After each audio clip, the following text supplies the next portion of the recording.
24% of Reading is looking for what we have to offer, but they don't know we're here. They don't know we're here. And so part of the change that we will be bringing about is with the voting of the board and doing all of it in the proper timing, but soon is looking at a name change to match the names of all of the centers. I'm sure all of the centers in Northern California and around the country will be doing this. We will have the same logo. We will have the same colors of web page. And Reverend Lynn Fritz, in her wonderful way, is seeking to get the PowerPoint presentations so that we can present this to all of you so that you'll have an even clearer understanding of what's going on. And so I'm so excited because it's a way for us to accept the growth that we deserve. We deserve it. And as I thought of our own life, in my own life, I have often kept my good away. I've often kept my good away by trying too hard in an impossible situation. You know, a lot of people try hard in a difficult situation. Codependence, when it's impossible, what we do is try harder. We're sure that if we just try harder, we can make it work. I did this in a relationship. You know, when it's impossible, I just kept trying to make it work. I did it in a business. When it was impossible, I just kept trying. And we almost did it when we were in Monterey. We went to Monterey.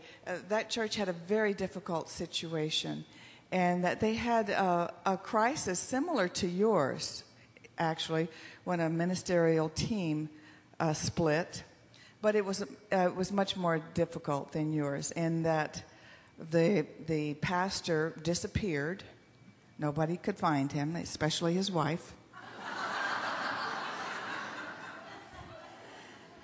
But unlike being a strong woman that you had here, who, even though it was difficult, picked up the pieces and held everything together, the pastor that was there proceeded to fall apart mentally, physically, emotionally in front of the whole congregation. And it was a very, very difficult situation for them. And they were without a pastor for about a year. And nobody wanted to go in and be pastors there. And so they were having a difficult time getting anyone to come in. And we had said no. But then even our home office said, Bob and Judith, would you please go? This is a historic building. We're afraid we may lose this historic building. But we don't know that they can hang on like this. So we said, okay, we'll go.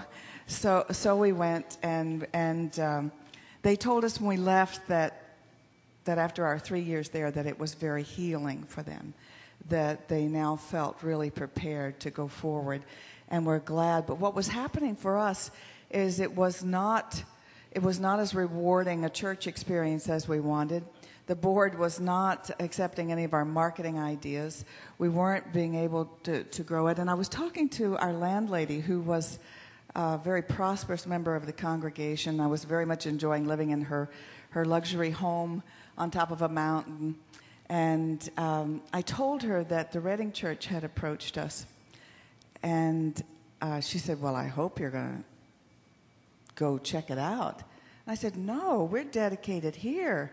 We had all of our momentum and dedication going to making the Monterey Church grow. And she said, Judith, you and Bob are excellent speakers. You deserve a congregation.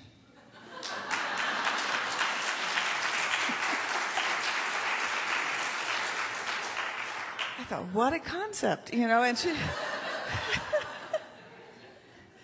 she said, I don't know what's going on with the Monterey Church. We've been members here forever, but that place is just difficult to grow for whatever reason.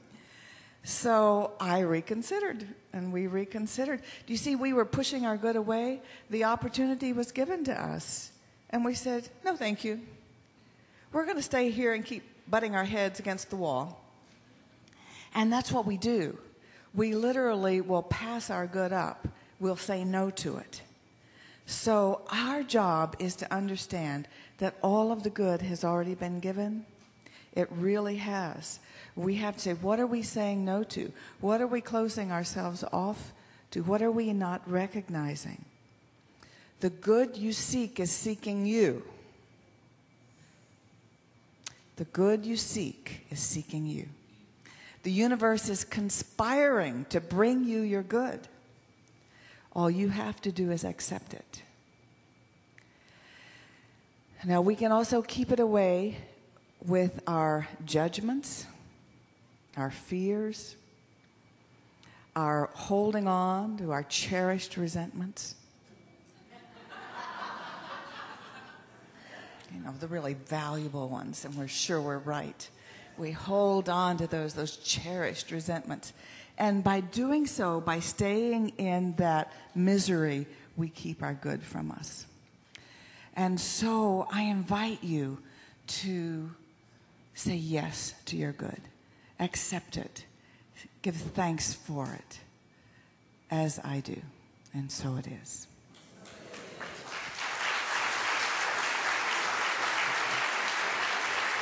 I invite Reverend Bob now to continue.